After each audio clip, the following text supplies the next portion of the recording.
હવે આ અમિત શાહ તો એમ કહે છે કે ભાઈ ક્ષત્રિયોએ પરસોત્તમ રૂપાલાને માફ કરી દીધા, હવે ક્ષત્રિયોની અંદર કોઈ રોષ નથી, તમામ સમાજ અમારી સાથે છે. આ વળગા ફૂંકે જાતો. આ તો છેલ્લા 5-6 દિવસથી તો ઉલટાનું વધ્યું. ગામડે ગામડે હવે તો રોષ જોવા મળ્યો. જ્યાં હોય ને આ બેનરો લાગવા મળ્યા છે કે ભારતીય જનતા પાર્ટીના એક પણ નેતાએ અહીંયા પ્રચાર કરવા માટે આવવું નહીં. બાયકોટ પરસોત્તમ રૂપાલા.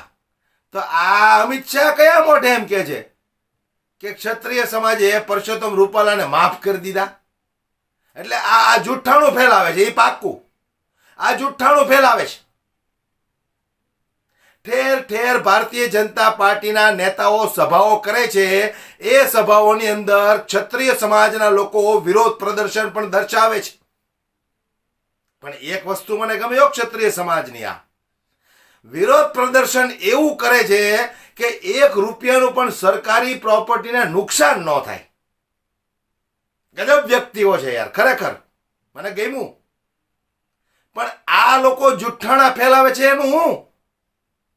ગૃહમંત્રીની બેઠક યોજાવાની હોય તો ન્યાય વિરોધ પ્રદર્શન. જોધપુરની અંદર પૂનમ માડમની એક સભા હતી તો ન્યાય વિરોધ પ્રદર્શન. પરસોત્તમ રૂપાલાને બહાર નીકળવું હોય તો એકલા તો બહાર નીકળી શકતા નથી. પોલીસ વાળા ગોળ ગોળ ગોળ ગોળ ફરતા હોય, સિક્યુરિટી કરતા હોય, એમનું ધ્યાન રાખતા હોય, ત્યારે તો આ પરસોત્તમ રૂપાલા બહાર નીકળી શકે છે. આમાં વિરોધ બંધ ક્યાં થયો? ઉલટાનો વિરોધ વધ્યો, આક્રોશ વધ્યો. એટલે તમે ખોટા બણગા ફૂંકી અને જનતાને ભરમાવાનું કામ બંધ કરો. જે રીતે ક્ષત્રિય સમાજનો વિરોધ અત્યારે ઠેર ઠેર જગ્યાએ જોવા મળી રહ્યો છે, એમના એક દ્રશ્યો તમે દોસ્તો થોડા જુઓ કે એ લોકોમાં પણ ફફડાટ જોડાઈ રહ્યો છે. કોઈ આગેવાનો છે, કોઈ પણ રાજવીઓ છે, અમારા પોતાના છે, અમને કોઈનો વિરોધ નથી. પહેલેથી જ શિષ્ટતા સાથે ચાલ્યા છે. જે ગયા રવિવારે આપણે સૌએ જોઈ લીધું કે આટલું મોટું સંમેલન થયું, જેને ટૂંક સમયમાં એકતા દિવસ, ક્ષત્રિય સમાજ માટે એકતા દિવસ તરીકે જાહેર કરવાનું બીડું ઝડપી રહ્યા છે કે કેવી રીતે થશે. તો એ બધા અર્થે આપ સૌને જણાય છે, ચોખ્ખે ચોખ્ખું દેખાય પણ છે કે કેટલા ઊંડા અંશે ભાજપનો વિરોધ થઈ રહ્યો હોય ત્યારે તંત્રમાં ફફડાટ હોય જ. અને એ લોકો અમારા આગેવાનોને રીઝવાનો પણ ટ્રાય કરશે જ. પણ એ અમારા છે, અમે એનો કોઈ વિરોધ નથી. પણ અમારે શું કરવું એ સમાજે નક્કી કરી લીધું છે. એટલે કોંગ્રેસ તરફી મતદાન થાય એવા પ્રયાસો કરો છો? 100%. એમાં કોઈ મીનમેક નથી. હવે તો ખુલ્લે આમ જો એમને શરમ નથી તો અમારે શેની શરમ? અમે તો સાચા છીએ. સત્યની લડાઈ છે, ધર્મની લડાઈ છે, નીતિની લડાઈ છે. તો આમાં કોઈ પણ જગ્યાએ શરમ રાખ્યા વગર 100% ખુલ્લે ચાલીને કોંગ્રેસમાં મતદાન કરશું એટલે કરશું જ. આજે ધાંગધ્રા ખાતે ક્ષત્રિય સમાજની રેલીને રથ આવ્યો હતો.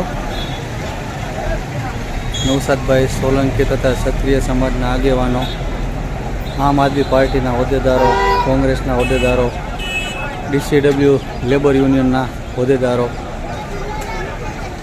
બધા ઉપસ્થિત રહ્યા હતા.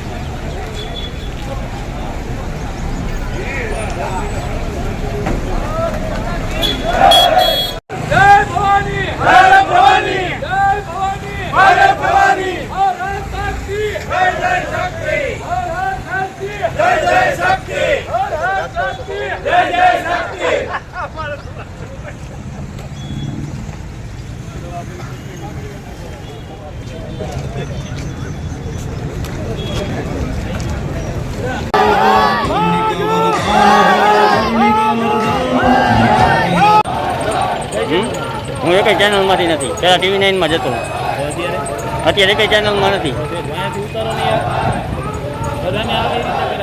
હા, અવતારો અવતારો.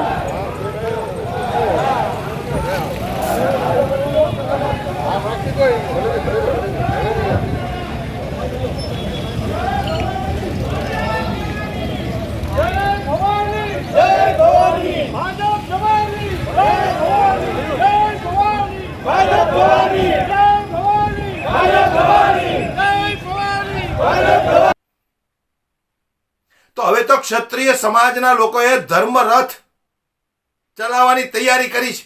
ગામડે ગામડે ધર્મરથ ચાલશે અને ભારતીય જનતા પાર્ટીનો અને પરસોત્તમ રૂપાલાનો વિરોધ કરવાનો છે. શા માટે આવું બન્યું? તમે પણ જાણો છો કે પરસોત્તમ રૂપાલાની એક ટિપ્પણીથી આ ક્ષત્રિય સમાજની કેટલી લાગણી દુભાણી છે.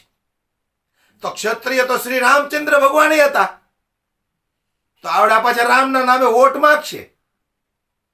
ન્યા કાંઈ આ લોકોને શરમ નહીં આવે. એક તરફ ક્ષત્રિય સમાજની બેન દીકરીઓ પર આવી ટિપ્પણી કરી નાખી, અને હવે પાછા ક્ષત્રિય સમાજના કુળમાં જે જન્મેલા શ્રી રામચંદ્ર ભગવાન છે એના નામે પાછા વોટ માગશે.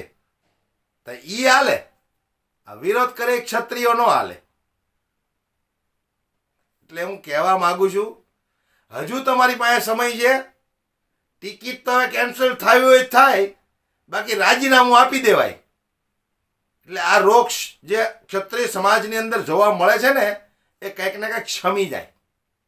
હવે જે રીતે એક પછી એક નિવેદનો સામે આવે છે, જે વિરોધ પ્રદર્શનના દ્રશ્યો સામે આવે છે, એ આ બધું નહીં જોતા હોય? આ લોકોને કોઈની કાંઈ પડી જ નથી ભાઈ. ક્ષત્રિય સમાજ હોય કે બીજા કોઈ પણ સમાજ હોય, આ લોકો ખાલી વોટના ભૂખા છે. એકવાર સત્તામાં આવી જાય પછી તમારી શેરીમાં, તમારા ગામમાં, તમારી ગલીઓમાં કંઈ દેખાય મને કહેજો ને. કોઈ ના દેખાય ભાઈ. એટલે 30 વર્ષથી આપણને તો એવું લાગે કે આવડા જનતાને મૂર્ખ બનાવે છે કે પછી જનતા જ મૂર્ખ છે. વિચાર કરીને વોટ આપો ભાઈ.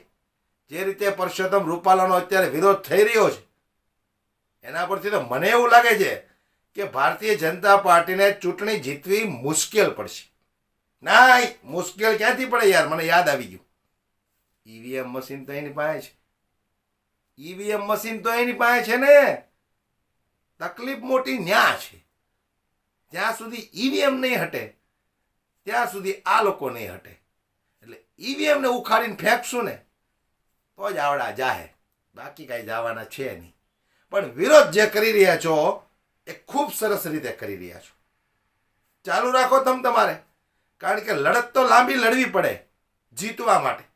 શ્રી રામચંદ્ર ભગવાન અને રાવણ યુદ્ધ પણ ખૂબ લાંબુ ચાલ્યું હતું. તો આજે એ જ દ્રશ્યો કંઈક ને કંઈક જોવા મળી રહ્યા છે. બરાબર કે નહીં? જય ભવાની. જય ભવાની, જય ભવાની, જય ભવાની, જય ભવાની. હર હર શક્તિ, જય જય શક્તિ. હર હર શક્તિ, જય જય શક્તિ. હર હર શક્તિ, જય જય શક્તિ.